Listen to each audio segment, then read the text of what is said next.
Mr. Silent Channel. Ang guro kong malakas. Kabanata 2466-2470 nais niyang personal na sirain ang mito ng tatlong nangingibabaw na puwersa. Nang ipahayag ng kabilang partido ang kanyang pangalan, ang 5 tao na naruroon, maliban kay Liu Er, ay halos lahat ay nagulat. Para kay Yang Yian, ang pangalan ng Ghost Cave Huangquan Patriarch ay labis na humanga sa katotohanan na sa Yunmen Ceremony noong taong iyon, ang Ghost Cave ay humarap sa mga paghihirap ng tatlong pangunahing puwersa ng Chanzen at ng Meteorite Palace Xiaoyao Palace, at ang mga Ghost Cave ay tumayo sa kanyang tabi. Pinapanta ni Yang Yian ang sugo ng Ghost Cave dahil si Killer ang pinuno ng susunod na henerasyon ng Ghost Cave, at si Killer ay tinanggap bilang saradong disipulo ng Ghost Cave Huangquan Patriarch ng nagkataon. Noon lamang nalaman ni Yang Yian ang figure ng Huangquan Patriarch. Siyempre, sinabi rin sa kanya ng panganay na kapatid ang tungkol sa figure ni Huangquan Patriarch mamaya.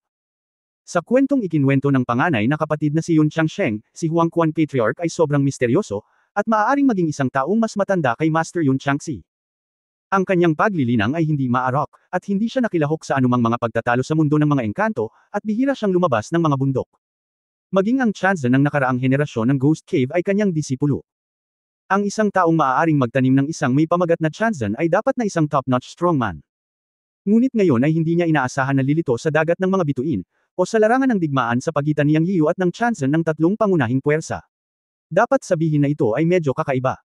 Gayunpaman, para kay Yang Yiu, malabo niyang mahulaan ang sitwasyon ng hitsura ni Huangquan Patriarch, at ang dahilan ay malamang dahil kay Kier.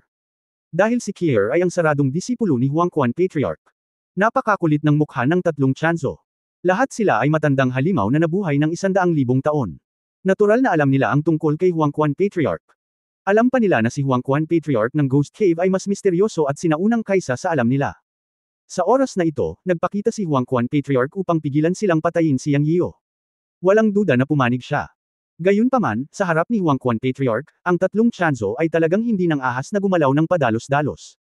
Matapos sumikat ang kulay abong ilaw, 2 tao ang lumitaw sa field. Isang matanda at isang bata. Nakakubo ang matandang babae at may hawak na tungkod. Mukha siyang matandang babae. Puno ng kawanggawa ang kulubat niyang mukha. Sa katunayan, siya ay napaka-ordinaryo, tulad ng isang matandang babae sa tabi ng bahay. Walang pagbabago bago ng hininga sa kanyang katawan, ngunit mas square. Mas kinakatawan niya ang hindi pangkaraniwang. Ang isa pa ay isang napakagandang babae, nakasuot ng itim, kalmado at marilag, na may malakas na aura. Nakasuot din siya ng isang korona sa kanyang ulo, at ang kanyang mga damit ay may berda ng mga sinaunang simbolo, na naging dahilan ng kanyang isa pang misteryo. Nang lumitaw ang matanda at bata, ang mga mata ni Yang Yiu ay nahulog sa kanila at hindi niya sila maiwan. To be precise, bumagsak ang mga mata niya sa babaeng nakaitim. Napatingin din sa kanya ang babaeng nakaitim. Nang magtama ang kanilang mga mata ay bahagyang nanginag ang dalawa. May mga luhas sa kanyang mga mata, at siya ay nanginginig at nagsabi, Mr. Sir, here. Tuwang-tuwang nagsalita din si Yang Yiu. Ang babaeng nakaitim sa kanyang harapan ay walang iba kundi ang isa sa kanyang mga babae, si Wumakyo. Bagamat alam niya mula sa messenger ng Ghost Cave na si Kier ay nagsasanay sa pag-iisa sa Ghost Cave, gamaan ang pakiramdam niya matapos malaman ang kinaroroonan ni Kier.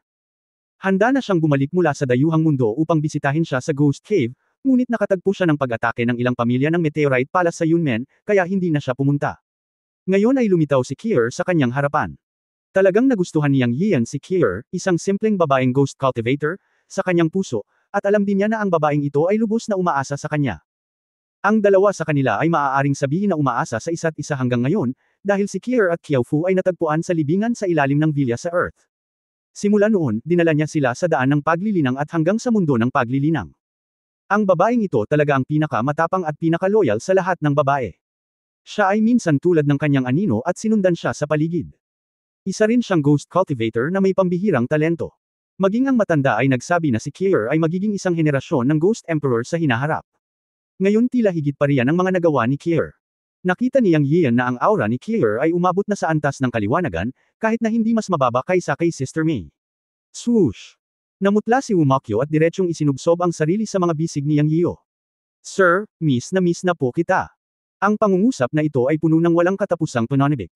Miss din kita. Nanginginig na niyakap siya ni Yang Yiu. Sa loob ng maraming taon, talagang namiss niya si Kier. Siya ay palaging nag-aalala.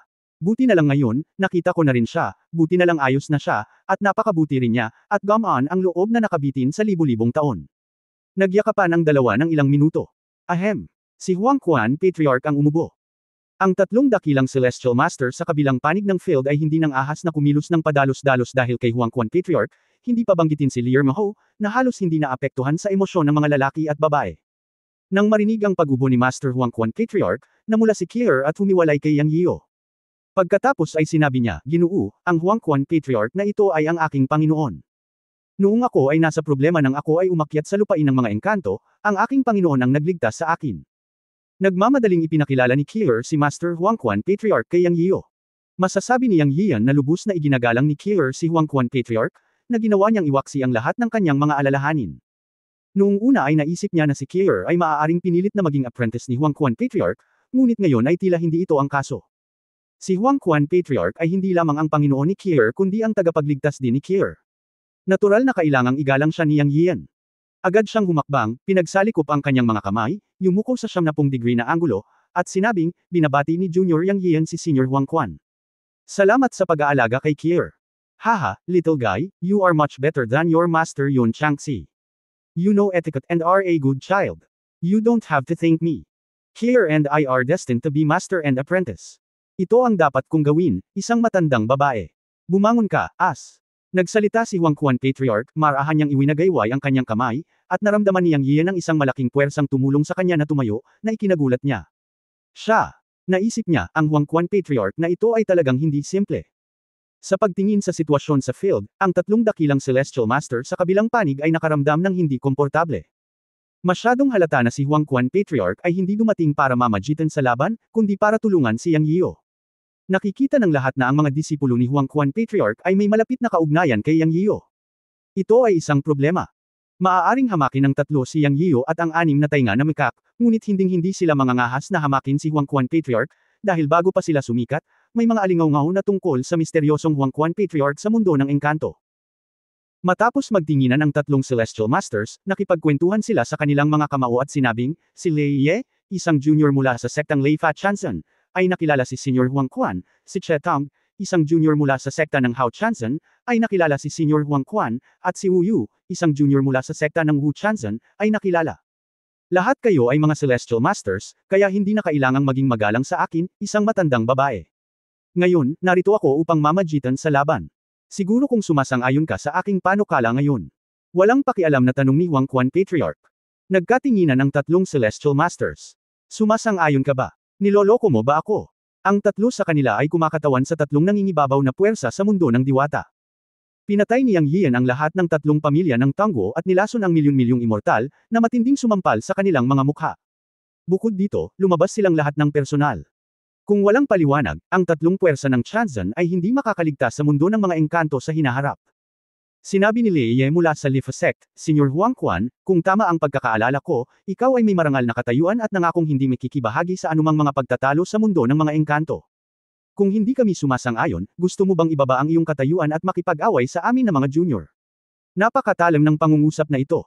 Ngunit ang tatlong Chanzan ay mayroon ding sariling mga interes na dapat isaalang-alang at maaari lamang itanong ang tanong na ito. Haha, I did made such a vow, so I am here to mediate the fight today. Of course, if you disagree, then just pretend I never said anything. Actually, I came out of seclusion because of my disciple. Nasabi ko na kung ano ang dapat kong sabihin. Kung gagana o hindi, nasa iyo na. Pero isa lang ang sasabihin ko. Ako ay hindi sasali sa mga alitan sa immortal na mundo, ngunit kung sino man ang nang-aapi sa aking mahal na alagad, huwag mo akong sisihin sa hindi pagpapakita ng mukha. Hindi ito itinuturing na isang paglabag sa panata. Walang pakialam na sabi ni Huang Quan Patriarch. Pagkatapos sabihin ito, ang mga mukha ng tatlong dakilang Celestial Master ay naging purple. Matapos ang mahabang pag-uusap, gusto pa rin ng matandang babae na kumilos. Malinaw na ang iyong disipulo ay isang magkasintahan ni Yang Yio. Sa sandaling kumilos si Yang Yio sa amin, tiyak nakikilos ang iyong disipulo. Kung nakipag-away kami sa iyong disipulo, hindi ka pa ba kikilos, Huang Quan Patriarch? Ito ay simpleng. Sobra. Haha, dahil sinabi na ng senior, walang masabi ang tatlong junior. Naging malamig din ang boses ni Lei Ye. Sa kanyang puso, kahit gaano kakalakas, ang Huang Quan Patriarch, kaya mo ba? Ang pinakamataas na kaharian sa daigdig ng engkanto ay ang rurok ng ikasyam na langit ng kaliwanagan. Nasa ganoong level kaming tatlo. At most, mag-aaway lang kami. Halos tumawa ng malakas si Yang Yian, ngunit mayroon siyang sariling mga prinsipyo. Ang labanan ngayon ay hindi lamang tungkol sa mga personal na sama ng loob, kundi tungkol din sa paglikha ng isang bagong kaayusan. Kaya't sinabi niya, Kier, wala kang kailangang gawin. Ako mismo ang lalaban sa labanang ito ngayon. Ikaw at si Brother Lear ay kailangan lang na iligtas ang Guya at ang Cloud Thunder Beast. Ang labanan na ito ay isang labanan para sa aking sarili, para sa aking Panginoon, at para sa Yunmen. Bilang master ng Yunmen, hindi mo kailangang makialam sa labanang ito. Tinanggihan niya si Kier, nakatumbas ng pagtanggi sa Huangquan Patriarch. Nasa puso niya ang pagmamalaki at ayaw niyang gawing mahirap ang mga bagay para sa Huangquan Patriarch. Nagtawanan ang tatlong dakilang Celestial Master nang marinig nila ito. Boy, tingnan natin kung paano ka mamatay. Sir, balisa ni Kier. Maniwala ka sa akin, hindi natalo ang iyong amo, haha, tumawa si Yang Yiyo. Girl, huwag kang mag-alala, napakahirap para sa akin na intindihin ang iyong munting Panginoon. Kung walang mangyayaring hindi inaasahan, may isang taong magdurusa. May daan patungo sa langit, ngunit ayaw pumunta ng mga tao, ngunit pumunta sa underworld. Kung ganoon, gawin mo na lang. Ang mundo ng mga engkanto ay nangangailangan ng bagong kaayusan, Huangquan Patriarch dissuaded Kier. Walang sinabi si Wumakyo.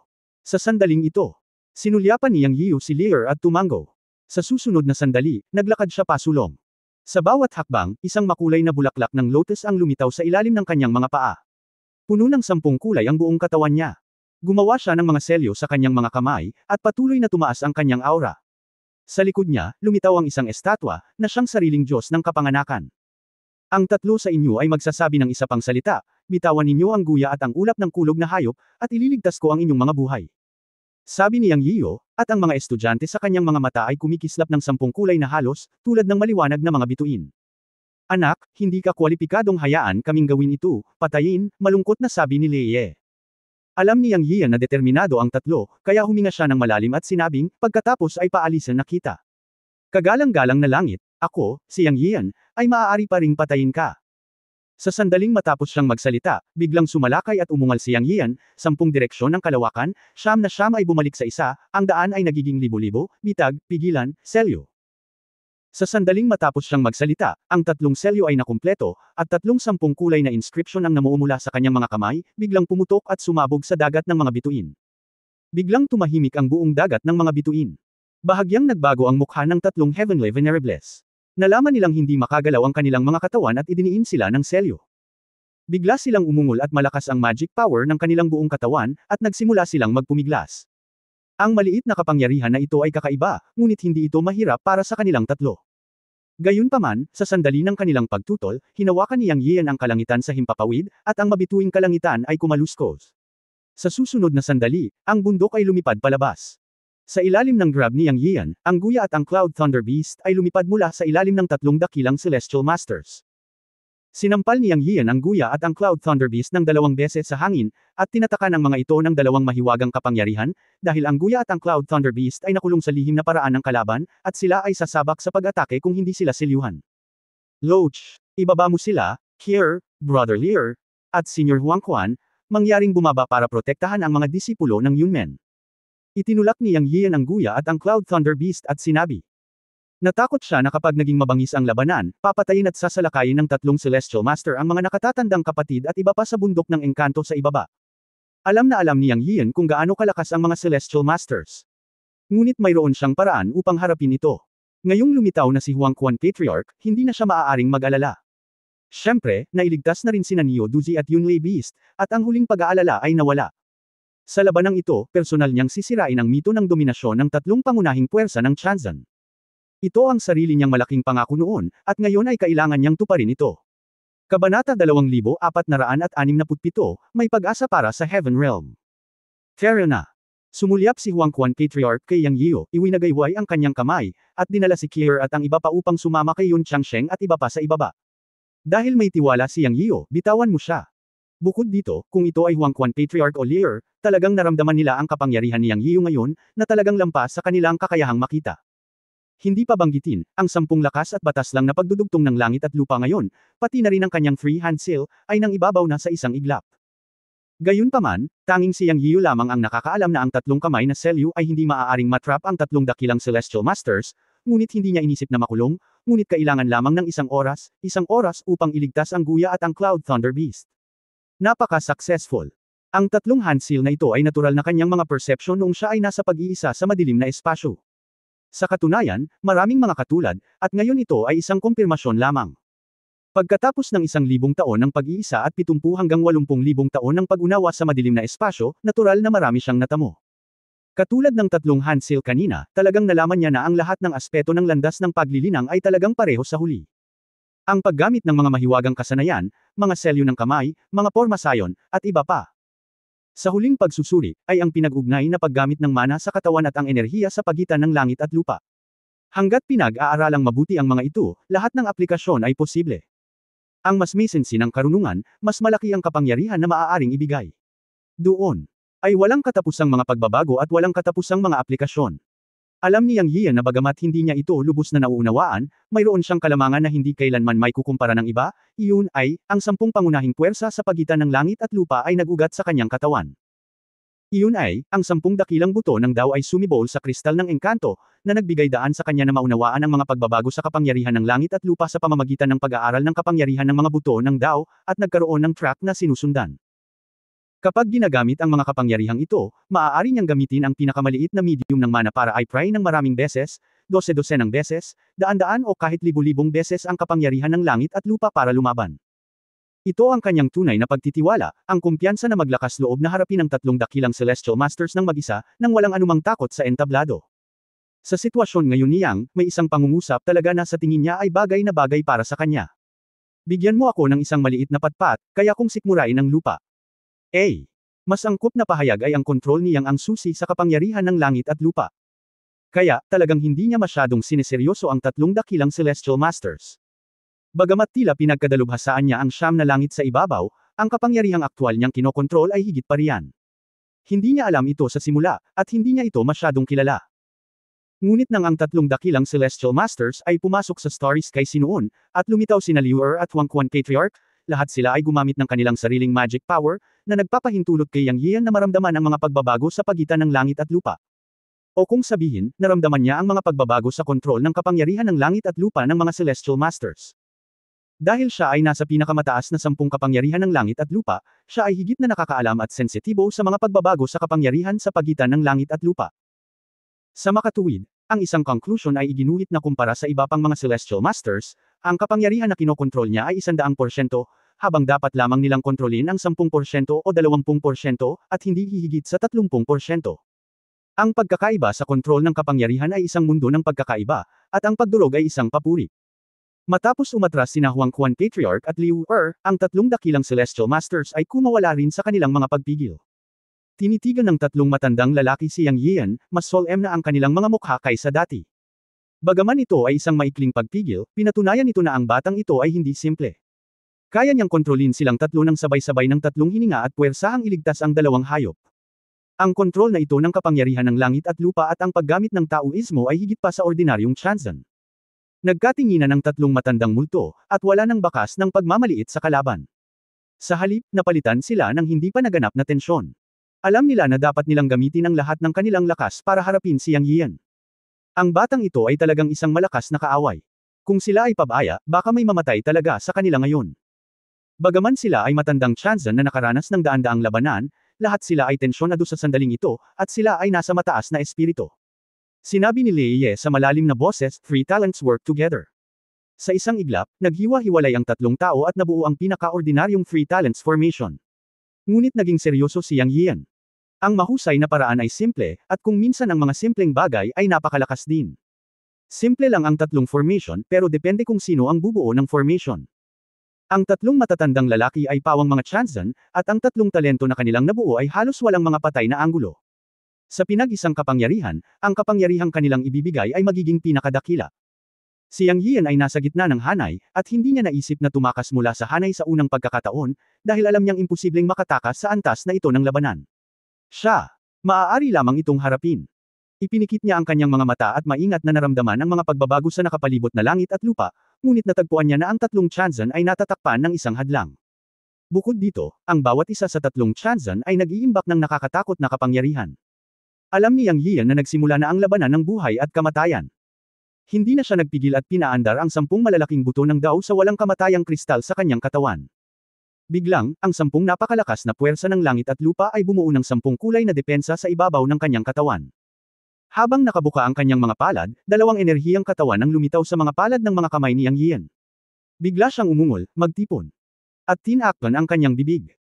Ang mga puwersa ng langit at lupa mula sa lahat ng direksyon ay nagsimulang magtipon, at ang kanyang katawan ay naging isang itim na butas na sumisipsip at nag-iipon ng enerhiya. Ito ang naging kalamangan niya. Sa 10 malalaking buto ng Dao sa kanyang katawan, kaya niyang makuha ang anumang puwersa ng langit at lupa, at hindi siya natatakot na sumabog at mamatay. Dahil ayon sa kanyang orihinal na intensyon na likhain ang Chen Kun Dao Sid Technique at ang pagunlad nito sa hinaharap, ang 10 mahuhusay na buto ng Dao mula sa mga buto hanggang sa pagsibol ay simula pa lamang, at sila ay lalago sa mga matatayog na puno sa hinaharap. May isip kung gaano kalakas ang kapangyarihan ng langit at lupa na kailangan para maging matataas na puno ang 10 malalaking buto ng Dao. Ito ay hindi maisip. Kahit papaano ay alam niyang Yiyo na ang mundo ng engkanto ay hindi kayang bigyang kasiyahan ang 10 malalaking buto ng Dao upang tumubo sa 10 malalaking puno ng Dao. Hindi banggitin na mayroong 10 buto ng Dao, at ngayon ay tumutubo pa lamang. Hindi masusukat ang kapangyarihan ng langit at lupa na kailangan niyang makuha. Ang punto ay ang langit at lupa ay kukuha ng anumang kapangyarihang kaya niya, kabilang ang 3 malalaking pormasayon na inilatag ng 3 dakilang Celestial Masters sa sandaling ito. Ang pagbuo ay sa huli ay binubuo ng enerhiya ng langit at lupa. Hanggat na-absorb niya ang kapangyarihan ng Three Talents Formation, natural na masisira ang formation. Sa lalong madaling panahon, habang siya ay gumagalaw, ang mga mukha ng 3 dakilang Celestial Master ay nagbago ng husto. Hindi maganda, talagang pinipino ng batang ito ang formation, kill kill kill. Ang 3 dakilang Celestial Master ni Lei Ye ay balisa. Parusa ng kulog upang parusahan ang kasamaan. Ang sumpa ng mangkukulam ng Diyos bawal. Hautian Glory sirain. Halos kasabay nito, ang pag-atake ng 3 dakilang Celestial Masters ay bumagsak kay Yang Yiyo. Boom boom boom. Ang 3 dakilang Celestial Masters ay aktwal na gumamit ng kanilang pinakamakapangyarihang mga ipinagbabawal na pamamaraan, na kung saan ay malakas na pag-atake na nalampasan ang daos na pamamaraan ng immortal na mundo. Naroon ang kapangyarihan ng kulog, ang kapangyarihan ng sumpa, at ang sobrang yang at napakalakas na nagliliyab na ningning. Mula sa malayo, pinaliwanagan nito ang dagat ng mga bituin. Nagpakawala si Lei Ye ng Purple Thunder na naging dragon at pumasok sa Three Talents Formation at dumiretso kay Yang Yiyo. Naglabas ng itim na gas si Wu Yu at dumiretso kay Yang Yiyo. Ito ay isang bawal na sumpa ng Wuzun Sect. Kung ikaw ay gusot, huwag mag-isip tungkol sa paglipat, maghintay lamang para sa petrification. Ginamit ni Chetang ang Hautian Forbidden Technique, ang Hautian Glory, at ang sobrang yang at napakalakas na kapangyarihan na Sumire sa lahat. Alam ng 3 matandang Celestial Master na hindi madaling pakitunguhan si Yang Yiyo, kaya gumamit sila ng pamatay na hakbang sa simula. Kung ang pag-ataking ito ay hindi pumatay kay Yang Yiyo, silang 3 ay nasa panganib. Direktang gumamit ng mga ipinagbabawal na pamamaraan upang patayin ang kalaban. Sa isang kisap mata, bumagsak kay Yang Yiyan ang pag-atake ng 3 tao. Ngunit sa sandaling ito, 10 iba't ibang ilaw ang sumabog mula sa katawan ni Yang Yiyan. Si Yang Yiyan ay umungal, pinuprotektahan ng puno ng Dao ang katawan, ang Dao ay hindi nakikita, lunukan ito. Sa susunod na sandali, ang 3 dakilang Celestial Masters ay nakakita ng 10 nagtataasang puno ng iba't ibang kulay na lumilitaw sa paligid ng Yang Yiyan. Siyempre, bagamat sila ay mga multo, pinaramdam nila sa kanilang 3 ang palpitations, at ang kanilang mga puso ay tumibok ng husto sa sandaling ito. Para naman kay Yang Yiyan, nang sumalakay ang 3 dakilang Celestial Masters, namanhid din ang kanyang anit, dahil pakiramdam niya na ang mga pag-ataking inilunsad ng 3 matatandang lalaki ay higit na nalampasan ang anumang mga kasanayan sa pakikipaglaban ng dawas na naranasan niya noon, at hindi maisip. Sinabi sa kanya ng perception na ang mga pag-atake ng 3 tao ay hindi malulutas ng mga ordinaryong puwersa, ngunit hindi pa siya nakatagpo ng ganoon kalakas na pag-atake. Maaaring ito ang lakas at paraan na dapat taglayin ng mga Celestial Masters. Ito ay hindi lamang ang magic kapangyarihan, ngunit din ang makapangyarihang kapangyarihan ng batas. Dagdag pa, parang may halong kaluluwa, ngunit hindi ito nararamdaman. Mukhang ito ang perpektong kombinasyon ng 3, kasama ang totoong mundo at ang mahusay na trend. Naramdaman niya ang panganib. Kung hindi niya ito mareresolba, pakiramdam niya ay mamamatay na talaga siya. Sa pagmamadali, binaliwala ni Yang Yiyo ang lahat at biglang hinimok ang kapangyarihan ng Chen Kun Temple na pumutok upang labanan, ngunit pakiramdam nito ay hindi pa rin sapat, kaya't kinagat ni Yang Yiyo ang kanyang mga ngipin at pinakilos ang kapangyarihan ng mga buto ng tao sa kristal ng engkanto, na direktang hinayaan ang kapangyarihan ng 10 buto ng tao na lumabas sa kanyang katawan.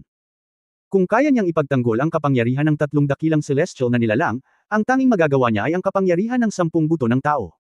Sa isang iglap, ang kapangyarihan ng 10 buto ng tao ay lumitaw sa labas ng kanyang katawan. Ang hindi niya inaasahan ay naging 10 nagtataasang puno ito sa isang iglap, na napayakap sa kanya ng mahigpit. Sa sandaling ito, sa wakas ay naramdaman ni Yang Yiyan ang kapayapaan ng isip. Isang malakas na dagandong ang tumunog. Sa wakas ay dumating ang kapangyarihan ng 3 dakilang Celestial Master, ngunit naharang ng kapangyarihan ng Chen Kun Temple sa unang pagkakataon. Ang hindi inaasahan ni Yang Yian ay ang kapangyarihan ng tatlong dakilang Celestial Masters ay direktang dumaan sa kapangyarihan ng Chenkun Temple at nahulog sa Phantom Tree na nabuo ng 10 malalaking buto ng Dao. Nagpunas siya ng malamig na pawis sa noo. Hindi ko talaga inaasahan na hindi ito napigilan ng kapangyarihan ng Chenkun Temple, ngunit sa kabilang banda, hindi ito kakaiba. Ang kapangyarihan ng Chenkun Temple ay isang purong katawan ng enerhiya, ngunit ang kapangyarihan ng tatlong dakilang Celestial Master ay isang kakaibang kapangyarihan, kaya't normal na hindi ito gumana. Ngunit sa sumunod na sandali, naharang ito ng Phantom Tree na nabuo ng kanyang 10 malalaking buto ng Dao. Nakahinga ng maluwag si Yang Yian, at pagkatapos ay mabilis na kumalma at gumanti ng pag-atake.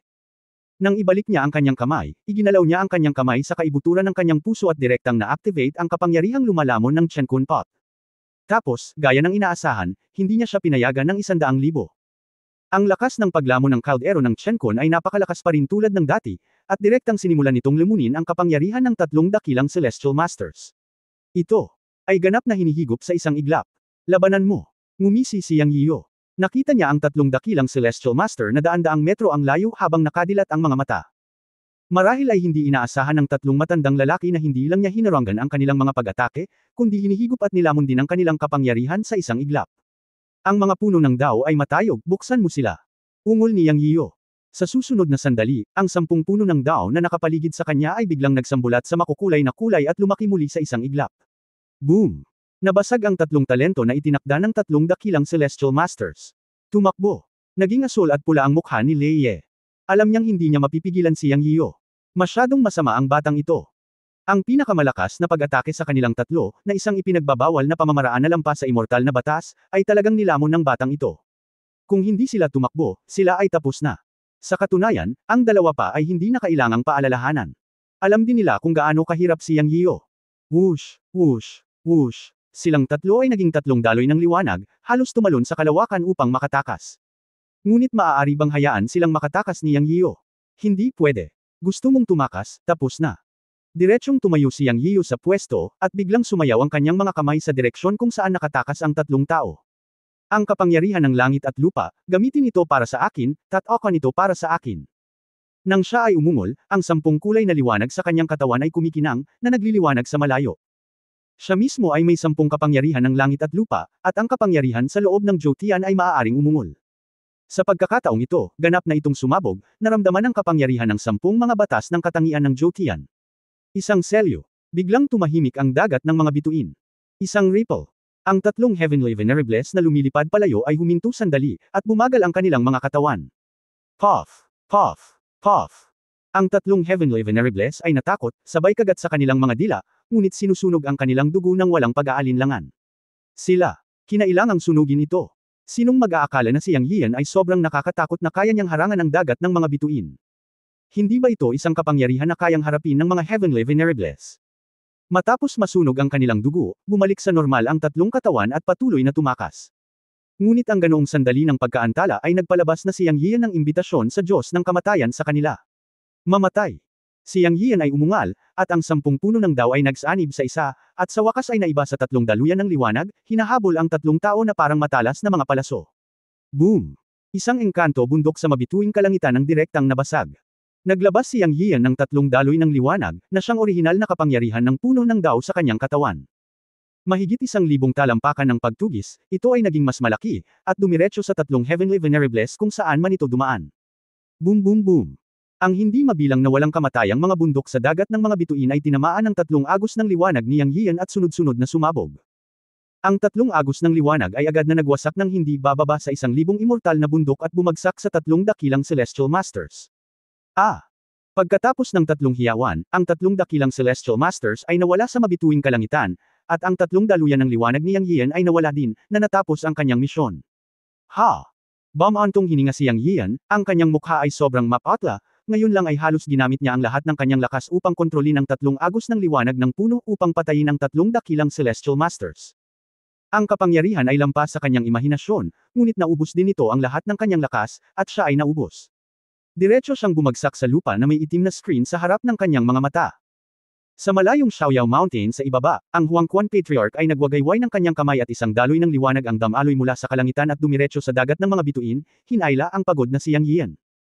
Ang mga kabataan ay kakilakilabot, marahil ay may pag-asa sa daan patungo sa langit, at may pag-asa para sa langit.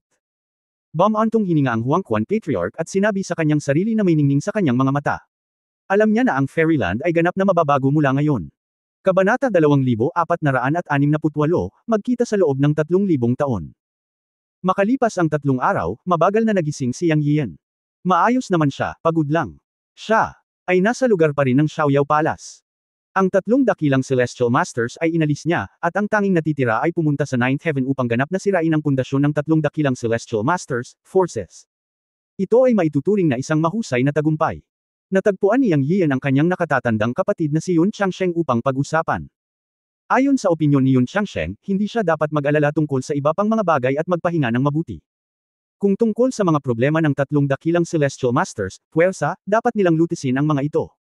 Junior Kuya, bumalik ka na. Kami na ang bahala sa ibang mga bagay. Bumalik ka at magpagaling.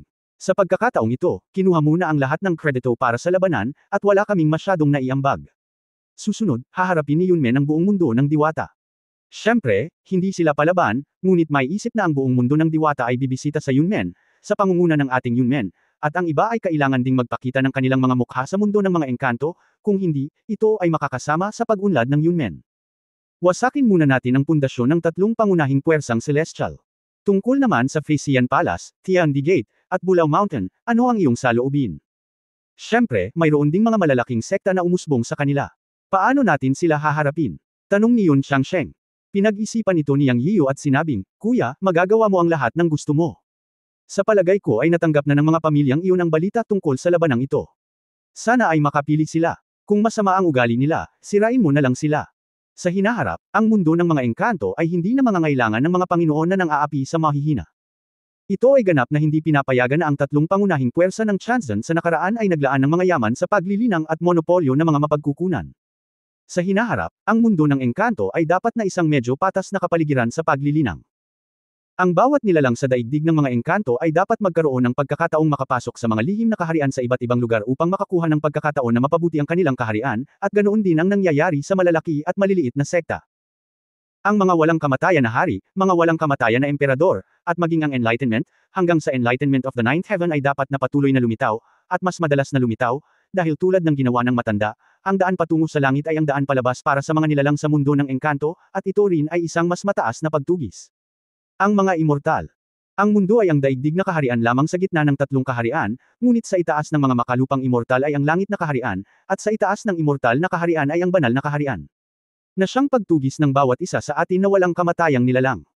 Sa hinaharap, dapat magkaroon ng mas maraming tao na makakaunawa sa siyam na langit. Gayunpaman, kahit na hindi ko alam kung ano ang daan patungo sa langit, sa palagay ko ay nangangailangan ito ng higit pang mga immortal upang makilahok at buksan ang daanan sa banal na kaharian. Sa hinaharap, ang ating Yunmen ay hindi mamumuno sa hegemonya. Gagampanan lamang natin ang papel ng arbitrasyon, pag-uugnayin ang kompetisyon sa immortal na mundo, pananatilihin ang kapayapaan at kaayusan ng immortal na mundo, at hahayaan ang mas malalakas na tao na ipanganak sa immortal na mundo. Ito ang aking layunin at ang daan na kailangang tahakin ng Yunmen sa hinaharap. Si Yun Changsheng at ang iba pa ay nakinig sa mga salita ni Yang Yiu, at lahat sila ay nasa sabik. Tila mayroong isang banal na kaharian sa itaas ng immortal na mundo ngayon, na maaaring madama ng mga magsasaka na pumasok sa kaliwanagan. Okay, gawin natin ang sinabi ng aking junior brother, pagkatapos ay gusto nating pumunta sa Nine Heavens, sabi ni Yun Changsheng. Bueno, pumunta kayong lahat. Dapat ay walang malalakas na tao sa 3 pangunahing puwersa ng Nine Heavens, ngunit mayroon pa ring ilan sa antas ng kaliwanagan. Hiniling ni Yang Yiu na pumunta ang lahat, kasama sina Heilian at Mei Jia. Pagkaalis ng lahat, may natitira pang 3 tao sa field, isa si Liu Er, at ang isa ay si Qiu Er at ang kanyang amo na si Wang Quan Laozu. Kuya, may plano ka ba sa hinaharap? Direktang tinanong ni Liu Er si Yang Yiu. Ano sa tingin mo, kuya?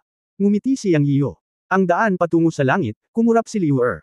Ngumiti si Yang Yiu at sinabi, kung gayon, gusto nating sumama. Kailan tayo aalis? Tanong ulit ni Liu Er. Sinabi ni Yang Yiu, brother, bigyan mo ako ng 3,000 taon. Pagkatapos ng 3,000 taon, ikaw at ako ay aakyat sa Heavenly Road ng magkasama, o maghihintay sa iba. Kahit na hindi ko alam kung ano ang Heavenly Road, maaari akong palaging may isa pang taong tutulong sa akin. Ano sa palagay mo? Tumango si Liu Er at sinabing, pagkatapos ay hihintayin kita sa loob ng 3,000 taon. Pupunta ako sa ibang mga lugar. Pagkatapos ng 3,000 taon, pupunta ako sa Yunmen upang hanapin ka. Ikaw at ako ay pupunta sa langit na daan. Ngumiti si Yang Yiyo at sinabing, okay, ayos na. 2 daos na kaibigan, ibilang mo ako. Ako ang magiging kasama mo at pupunta sa Heavenly Road kasama mo. Ngayon ang mana ng Ghost Cave ay naibigay na kay Kier, at wala nang dapat bitawan. Libu-libong taon na ang nakalilipas, hiniling ako ng iyong Panginoon na si Yun Changxi na lumabas ng bundok, ngunit hindi ako pumunta. Sa oras na iyon, pakiramdam ko ay wala ng pag-asa, ngunit ngayon ay hindi na ako maghihintay pa. Pagkatapos ng 3,000 taon, sasama ako sa iyo. Iniisip ko kung payag ba ang 2 daos na kaibigan. Ang Huangquan Patriarch ang direktang nagsalita. Natigilan si Yang Yiyo, at pagkatapos ay nagsabi, ito ay natural na isang malaking karangalan na magkaroon ng isang senior na kasama ko. Oo, tumanggo si Liuer at nagsabi ng isang salita. Pagkatapos ay ikinumpas niya ang kanyang mga kamao at sinabing, Kuya, mauna na ako. Kuya, ayaw mo bang pumunta sa Yunmen ko para maupo sandali? Nag-aatubili si Yang Yiyan na umalis si Lier. Hindi, gusto kong pumunta sa mas mababang mundo at maglakbay sa malalim na mabituing kalangitan. Magkita tayong muli sa loob ng 3,000 taon. Si Lier ay isang determinadong karakter pa rin at umalis sa sandaling sinabi niyang gagawin niya. Mag-iingat ka, kuya. Kumaway si Yang Yiyan at umalis. Kaibigang Yang, ako, isang matandang babae, ay dapat ding pumunta. Ibibigay sa iyo si Kier. Gayunpaman, ang Kier ay ang mana ng aking kuweba ng multo. Dapat mo siyang ibigay sa akin, pabirong sabi ni Huangquan Patriarch. Huwag kang mag-alala, Senyor, iginagalang ko ang pinili ni Kier. Ngayon ay babalik muna tayo sa Yunmen.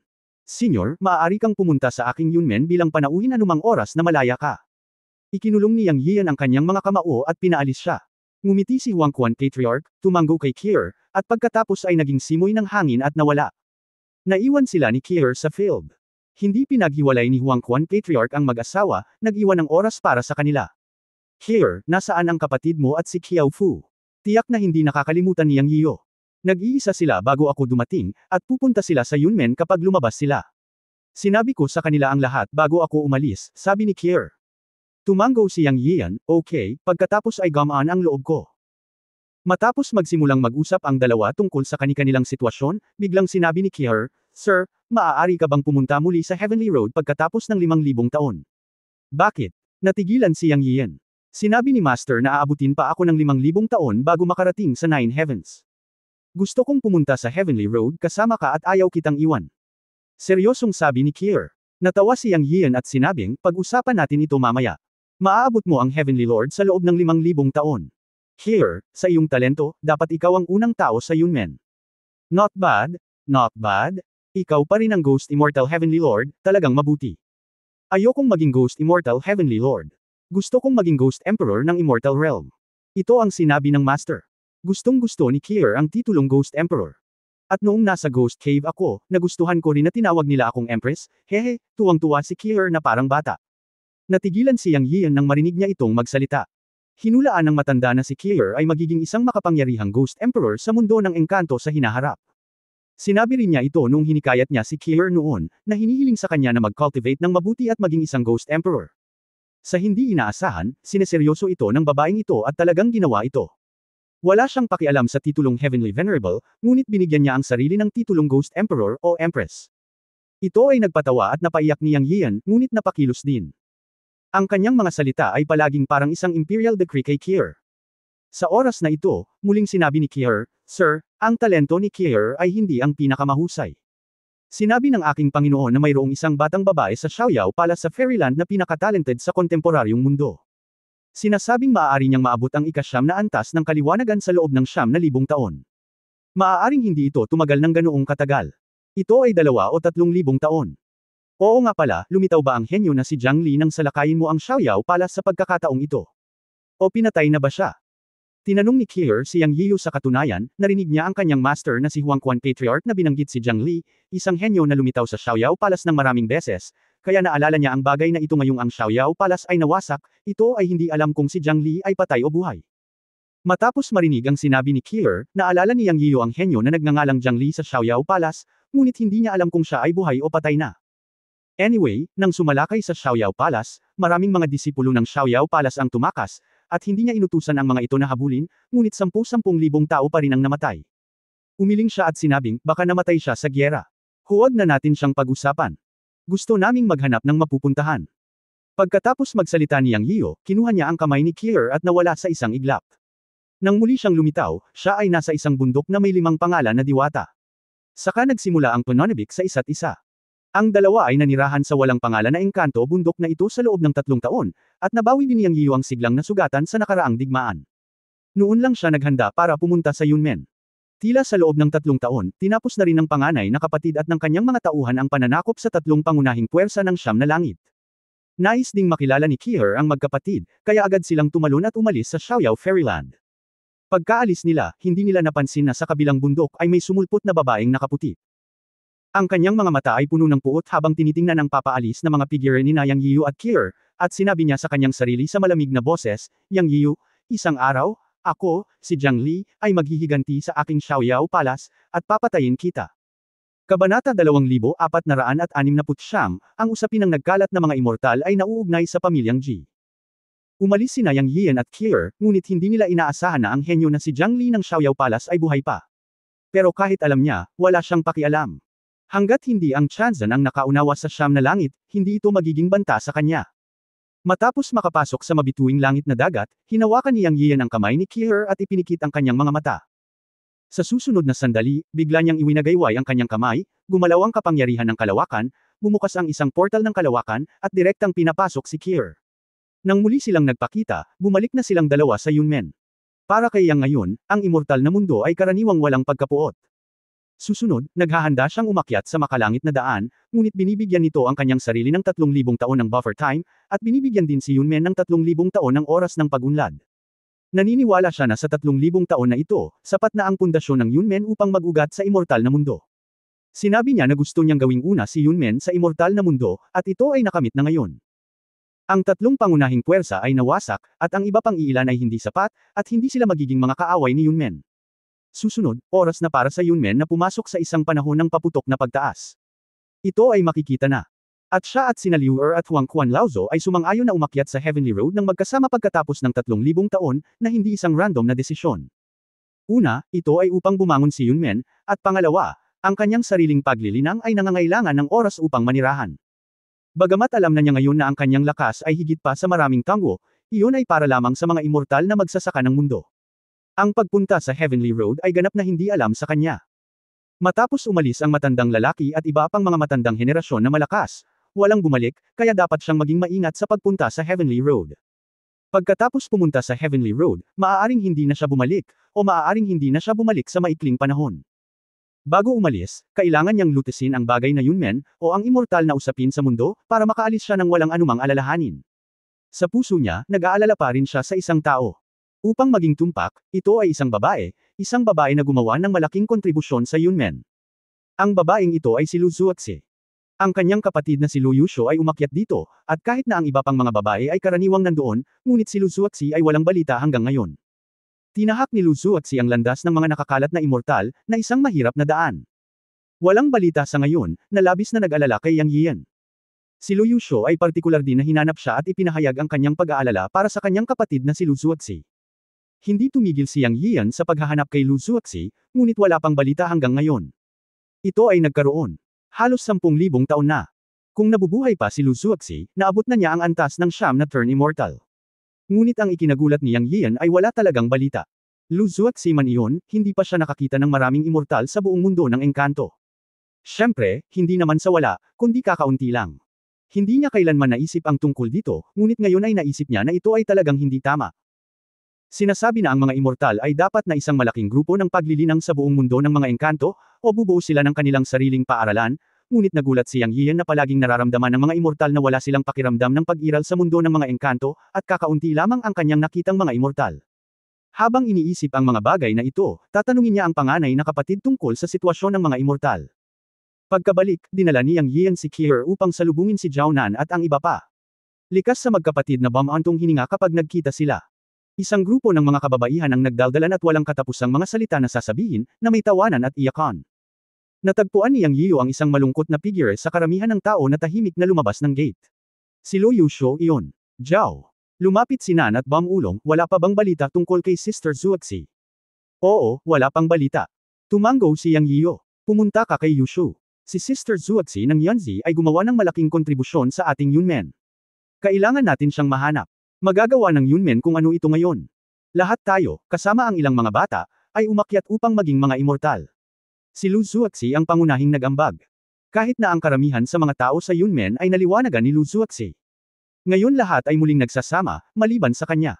Si Lu Yusho ay labis na nag-aalala sa kanyang kapatid, ngunit bihira niyang sabihin ito.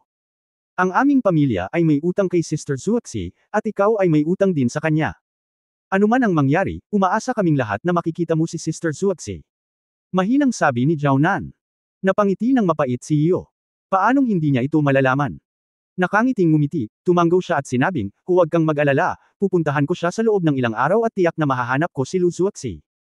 Puntahan mo ang babaeng iyon na si Yushu. Nag-alala siya sa kanyang kapatid nitong mga taon at hindi siya masaya. Sabi ni Zhao Nan. Okay, pupunta ako at tingnan. Nagsumikap ka sa mga gawain ng pamilya sa lahat ng mga taon na ito, hinawakan niyang Yian ang kamay ni Zhao Nan at mahinang sinabi. Sa katunayan, pinangangalagaan ni Zhao Nan ang lahat ng pamilya at mga kaibigan sa mga nakaraang taon. Sa kanyang paligid, walang problema. Alam niyang Yian ang lahat ng ito. Nang inag ang puso ni Zhao Nan, at isang mainit na agos ang tumaas sa kanyang puso. Ang kaaway na ito ay nagpukaw ng napakaraming mga pinagkakatiwalaan. Sa loob ng libu-libong taon, madali siyang umalis, ngunit napakaraming bagay na dapat gawin sa pamilya, at talagang gumugol siya ng maraming pag-iisip upang makipag-ugnayan. Siya ay hindi kailanman nagreklamo sa sinuman, at siya ay nagtiis ng lahat ng ito sa kanyang sarili. Siya ang nagbabalanse sa lahat ng kapatid na babae at maging sa mga disipulo ng Yunmen. Isang kasinungalingan ang sabihing hindi siya pagod. Sa kabutihang palad, sapat na marinig ang mga salita ng kaaway na ito sa loob ng ilang araw. Namula ang mga mata ni Zhao Nan nang hawakan niyang ang kanyang kamay, ngunit nakaramdam siya ng saya sa kanyang puso. Aniya, matanda na kaming mag-asawa, bakit mo pa ito pinag-uusapan? Go, gawin mo ang dapat mong gawin. Huwag kang mag-alala tungkol sa pamilya. Wala na kaming ibang hinihiling, ingatan mo lang ang sarili mo at huwag mo kaming hayaang mag-alala. Puno ng lamang ang mga mata niyang Yian at sinabi niya, okay, ipinapangako ko sa iyo. Kapag natapos ko na ang dapat kong gawin at nahanap ko na si Lingling, makakahanap ang pamilya natin ng lugar kung saan walang tao at mamuhay ng maayos, at hindi natatakbo pa muli. Pagkatapos makipag-usap kay Zhao Na, lumabas si Yang Yian para hanapin si Lu Yusho. Itong simpleng babae, after so many years, natural na nagmature ng husto.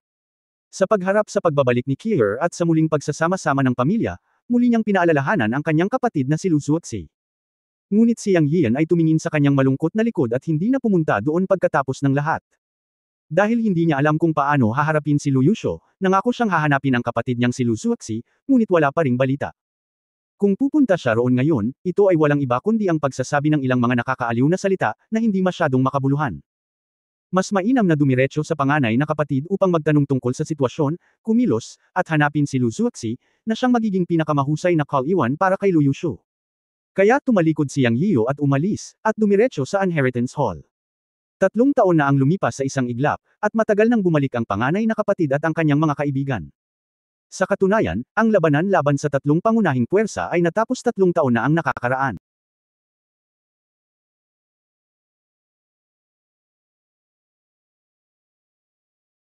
Nakakaraan. Narinig ko mula kay Zhao Nan na ang panganay na kapatid na lalaki at ang kanyang mga kaibigan ay tumagal lamang ng 1 buwan upang sirain ang pundasyon ng 3 pangunahing puwersa at bumalik sa Yunmen. At si Fei Xian Hall, Tian Diamond at iba pang mga pamilya, nang makitang tapos na ang sitwasyon, ay nagkusa na pumunta para sumuko kay Yunmen. Sa nakalipas na 3 taon, sa katunayan, ang malalaki at maliliit na sekta ay bumibisita sa Yunmen araw-araw.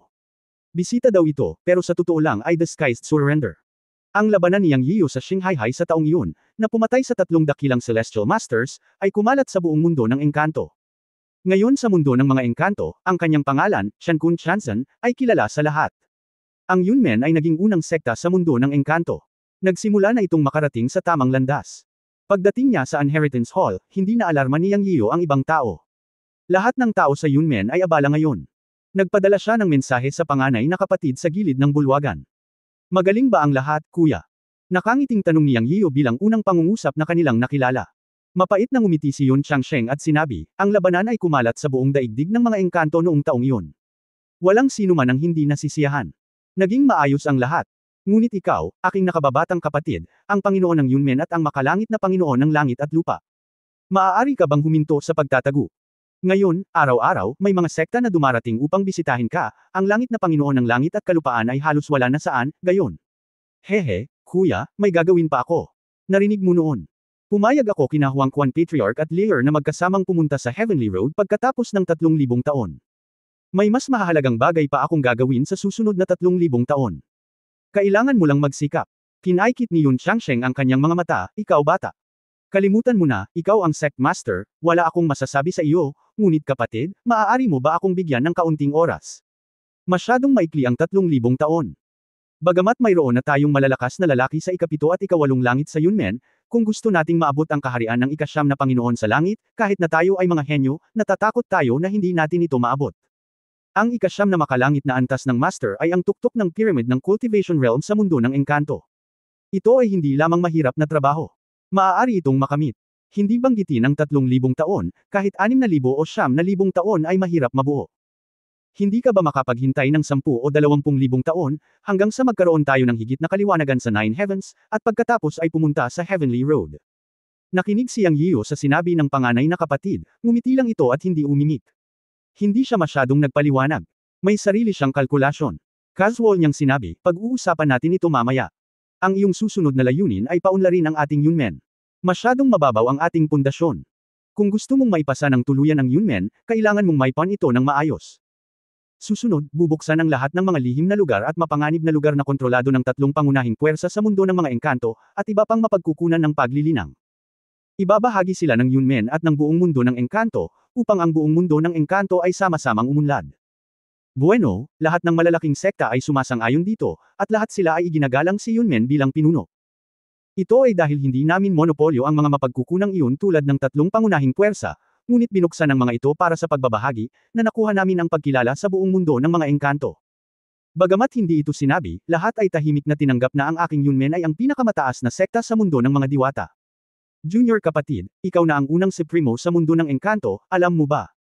Hehe, mayroon ka na ngayong titulo na kinaiinggitan ng lahat, ang Supremo ng Tiancun, ang Supremo, ngunit hindi ang Supremo ng langit. Mula sa huling panahon hanggang sa kasalukuyan, tanging ang ating Panginoon ang may titulong Supremo ng Changxi, at ngayon ikaw na ang pangalawa. Ito ang titulong ibinigay ng lahat ng mga nilalang sa mundo ng diwata.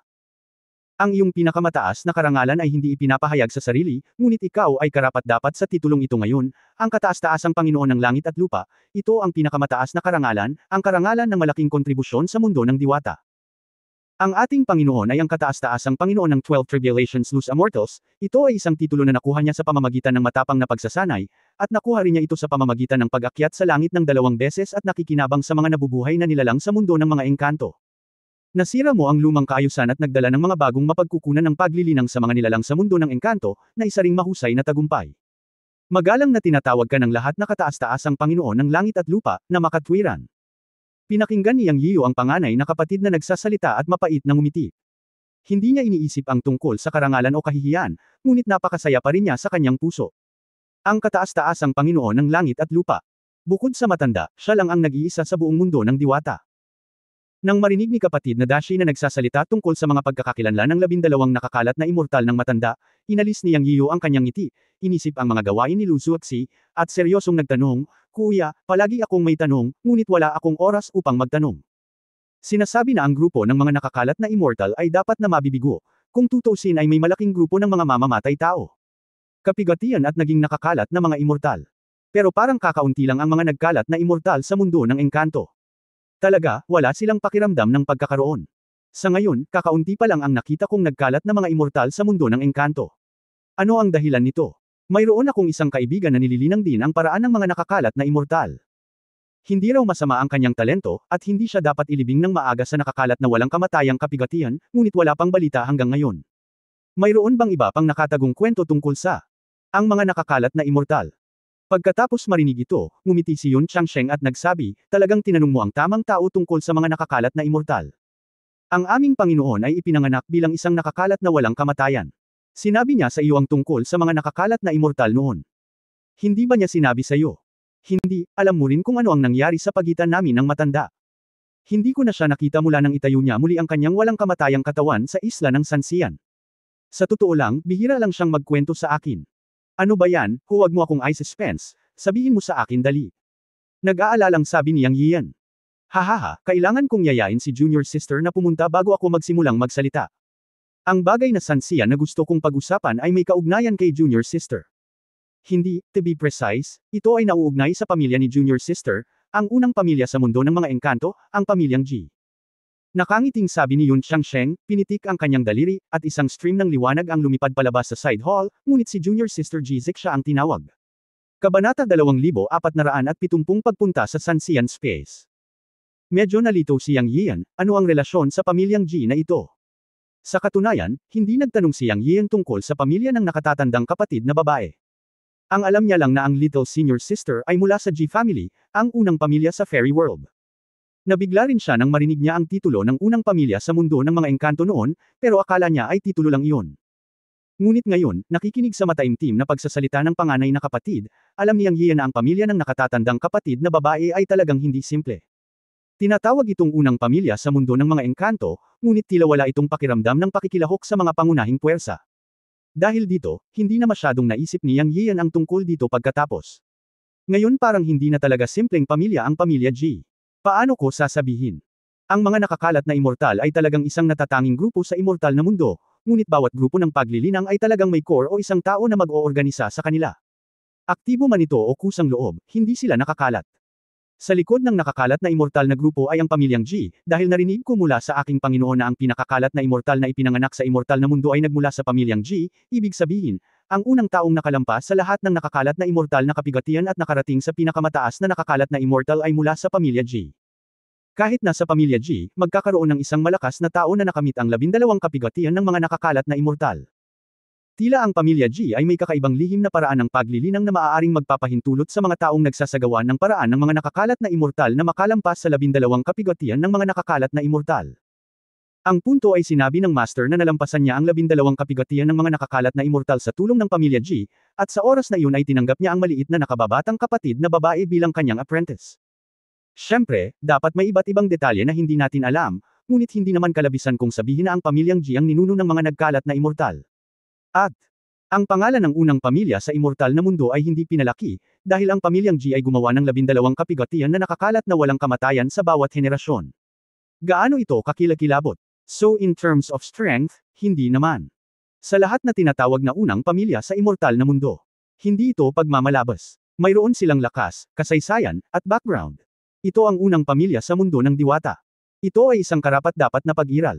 Sinabi ng Master na ang pamilyang G ang tunay na transcendental na pag-iral sa mundo ng engkanto.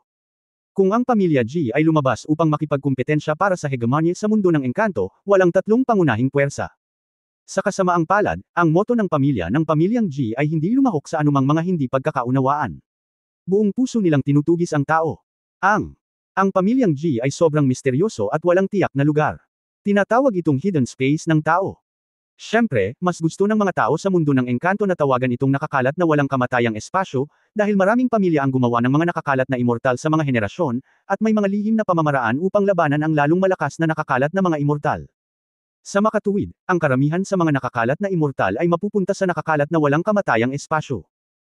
Dahil sa nakakalat na walang kamatayang espasyo, maiiwasan mo ang makalangit na kapigatian ng mga nakakalat na immortal, at may pagkakataon kang makuha ang lihim na paraan ng pagtawid sa makalangit na kapigatian ng mga nakakalat na immortal mula sa pamilya G. Karamihan sa mga nakakalat na immortal ay mapupunta sa nakakalat na immortal na espasyo kung saan naroon ang pamilya G. Kung hindi ito mahanap ng iyong kaibigan sa mundo ng mga engkanto, 9 sa bawat 10 ay dapat pumunta sa nakakalat na walang kamatayang espasyo. Sa pakikinig sa kwento ng panganay na kapatid, si Yang Yiu ay nabalisa ng mahabang panahon. Hindi niya inaasahan na ang pamilya G kung saan naroon ang nakababatang kapatid na babae. Sa kasong ito, maaaring nasa pamilyang G talaga si Lu Zuoxi, o nasa espasyo ng Sanxian. Kuya, mula sa sinabi mo, malamang na direktang makapasok si Sanxian sa espasyo ng Sanxian kapag umakyat sila. Inisip ito ni Yang Yiu at nagtanong. Well, narinig ko kay Master na totoo ito. May koneksyon sa pagitan ng Sanxian Space at Sanxian. Karamihan sa mga Sanxian ay mararamdaman ng Sanxian Space kapag sila ay umakyat, at pumasok sa Sanxian Space. Siyempre, may ilan din na pinipiling hindi pumunta at dumiretso sa Fairyland. Sabi ni Yun Changsheng. Nasaan ang Sanxian Space? Paano makarating doon? Hindi ko pa ito narinig, sabi ni Yang Yiu. Kailangan itong hintayin ang sagot ni Junior Sister. Not to mention you, hindi ko rin alam. Natatakot ako na karamihan sa mga tao sa Fairyland ay hindi alam kung saan ang Sanxian Space at kung paano makarating doon. Buti na lang at direktang descendant ng G family si Junior Sister. Sa kanya dito, hindi problema. Bilang ang unang pamilya sa Fairyland, ang pamilya G ay nagsabi na ang pamilyang G ay walang kaalam-alam na mahiwagang espasyo at walang kaalam-alam na kalawakan. Kung saan ito? Sabi ni Yun Changsheng. Bakit ako pinatawag ng senior brother na sabik na sabik? Ang hindi nasisiyahang boses ni Ji Ziksha ay tumunog sa labas ng bulwagan sa sandaling ito. Pagkababa ng boses, pumasok na si Ji Ziksha. Mapait na ngumiti si Yun Changsheng at sinabing, "Little senior sister, hindi ako ang naghahanap sa iyo, ang junior brother ang naghahanap sa iyo." "Little junior brother, kailan ka pa bumalik? I was waiting for you to come back to find you for something." Humakbang si Ji Ziksha at hinampas si Yang Yiu sa balikat. Ngumisi si Yang Yiu, ang kanyang nakababatang kapatid na babae ay palaging napakawalang galang. Ngunit hindi siya naglakas loob na ipakita ang kanyang kawalang kasiyahan at nagmamadaling sinabi, "Bumalik lang ako at nagsumbong sa isang nakatatandang kapatid na babae. Cut it, don't come, you don't go to my fairy beast courtyard to pay your respects, but let the senior brother summon me, ang yabang mo talaga," pagbabanta ni Ji Ziksha. "Ahem, senior sister, nagkamali ako, may seryoso akong itatanong sa'yo." Nagmamadaling ngumiti si Yang Yiu. "Alam kong may gagawin ka, ano yun?" Inilibot ni Ji Ziksha ang kanyang mga mata. Inayos ni Yang Yiu ang kanyang mga salita at sinabing gusto niyang hanapin si Lu Zuoxi. Pagkatapos ay idinagdag niya, "Senior sister, nakabalik ka na ba, nakita mo na ba si Lu Zuoxi?" Sinabi ni Ji Ziksha pagkaraang marinig ito, "Si Li junior brother, ang walang kamatayang espasyo ay sinasabing isang espasyo, ngunit ito ay higit na isang mundo. Ito ay hindi mas maliit kaysa sa alien na mundo, at ito ay mas malaki pa. Ang aking pamilyang G ay bahagi lamang ng walang kamatayang espasyo. Maaari tayong ituring na pinuno.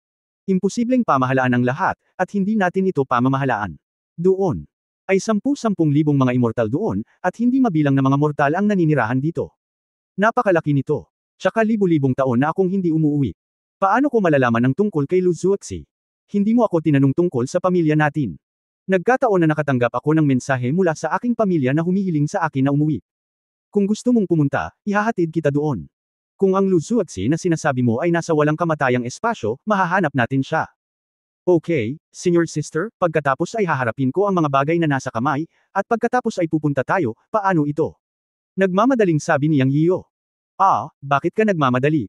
Gusto ko pang maglaro ng ilang taon. Baka lumabas na ako pag uwi ko. Paano kung maglalaro ng isa pang 1,000 taon at dadalhin kita sa walang kamatayang espasyo?"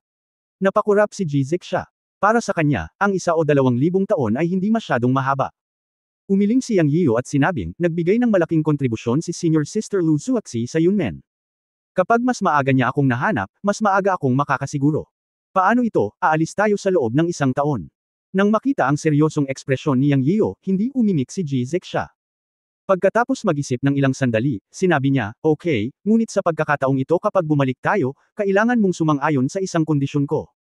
Huwag mong sabihin ang isang kondisyon, 10 ang gagawin.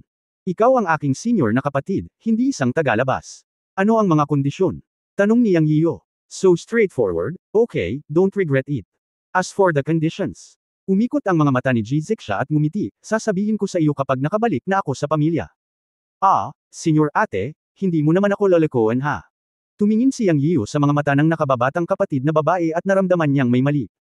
"Hehe, little junior brother, ito ba ang image ng senior sister mo sa paningin mo?" Kinagat ni Ji Ziksha ang kanyang mga ngipin sa dulo ng mga salita.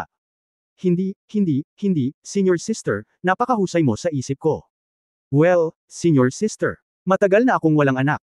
Aalis muna ako. Aalis tayo sa nakakalat na walang kamatayang espasyo sa loob ng 1 taon. Fair na." Sa susunod na sandali, nanatili siyang bago magalit ang nakatatandang kapatid na babae. Galit na galit si Ji Ziksha kaya itinadyakan niya ang kanyang mga paa, at si Yun Changsheng, na naiwan sa bulwagan, ay naging isang punching bag.